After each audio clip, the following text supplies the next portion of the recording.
Clip number 102 انشاءاللہ اس میں آپ قرآن پاک کی سورہ آل عمران کی آیت نمبر 5 سے 7 کی تلاوت، ترجمہ اور تفسیر قرآن صراط الجنان سنیں گے۔ بسم اللہ الرحمن الرحیم۔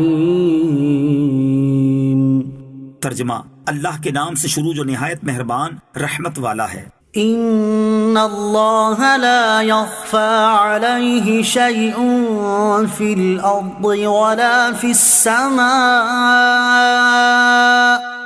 ترجمہ: بے شک اللہ پر کوئی چیز پوشیدہ نہیں، نہ زمین میں اور نہ ہی آسمان میں۔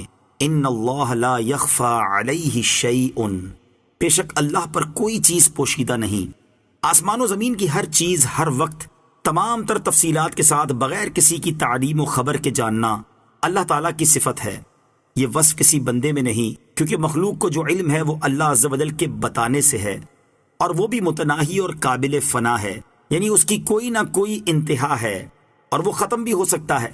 نیز وہ تب سے ہے جب سے اللہ تعالیٰ نے بتایا، اور تب تک ہے جب تک اللہ عز و جل چاہے۔ ایسے علم کو علم عطائی کہتے ہیں، جیسے اللہ تعالیٰ نے حضرت ابراہیم علیہ السلام کے متعلق ارشاد فرمایا، وَكَذَلِكَ نُرِي إِبْرَاهِيمَ مَلَكُوتَ السَّمَاوَاتِ وَالْأَرْضِ۔ ترجمہ: اور ہم یوں ہی ابراہیم کو آسمانوں اور زمین کی بادشاہت دکھاتے ہیں۔ اس آیت میں حضرت ابراہیم علیہ السلام کو مشاہدہ ارض و سما کے ذریعے علم عطا کیے جانے کا ذکر ہے۔ هو الذي يصوركم في الأرحام كيف يشاء لا إله إلا هو العزيز الحكيم۔ ترجمہ: وہی ہے جو ماؤں کے پیٹوں میں جیسی چاہتا ہے تمہاری صورت بناتا ہے، اس کے سوا کوئی معبود نہیں، وہ زبردست ہے، حکمت والا ہے۔ هو الذی یصورکم فی الارحام، وہی ہے جو ماؤں کے پیٹوں میں تمہاری صورت بناتا ہے۔ ایک بے قدر چیز کو انسانی شکل میں ڈھال دینا، اسے مرد یا عورت، گورا یا کالا، خوبصورت یا بدصورت بنانا اللہ تعالیٰ کی قدرت سے ہے۔ ماں کے پیٹ میں بچے کی شکل بنانا، اس میں روح پھونکنا، اس کی تقدیر لکھنا، یہ سب کچھ فرشتہ کرتا ہے۔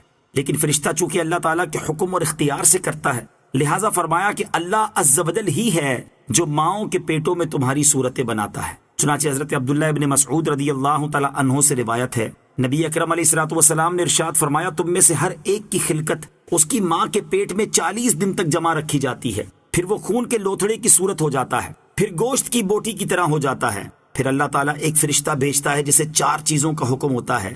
اس سے کہا جاتا ہے کہ اس کا عمل، رزق، دنیا میں رہنے کی مدت اور بدبخت کے سعادت مند ہونا لکھو، پھر اس میں روح پھونک دی جاتی ہے۔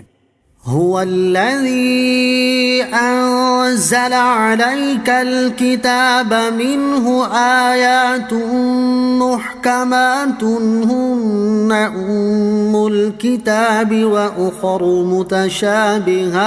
متشابهات فأما الذين في قلوبهم زيغ فيتبعون ما تشابه منه ابتغاء الفتنة وابتغاء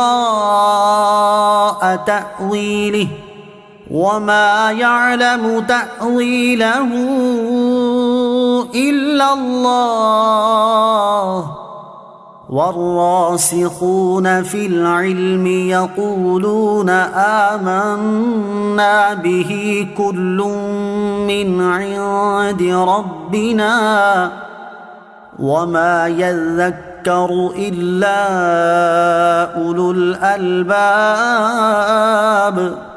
ترجمہ: وہی ہے جس نے تم پر یہ کتاب اتاری، اس کی کچھ آیتیں صاف معنی رکھتی ہیں، وہ کتاب کی اصل ہیں، اور دوسری وہ ہیں جن کے معنی میں اشتباہ ہے، تو وہ لوگ جن کے دلوں میں ٹیڑھا پن ہے، وہ لوگوں میں فتنہ پھیلانے کی غرض سے اور ان آیات کا غلط معنی تلاش کرنے کے لیے ان متشابہ آیتوں کے پیچھے پڑتے ہیں، حالانکہ ان کا صحیح مطلب اللہ ہی کو معلوم ہے، اور پختہ علم والے کہتے ہیں کہ ہم اس پر ایمان لائے، یہ سب ہمارے رب کی طرف سے ہے، اور عقل والے ہی نصیحت مانتے ہیں۔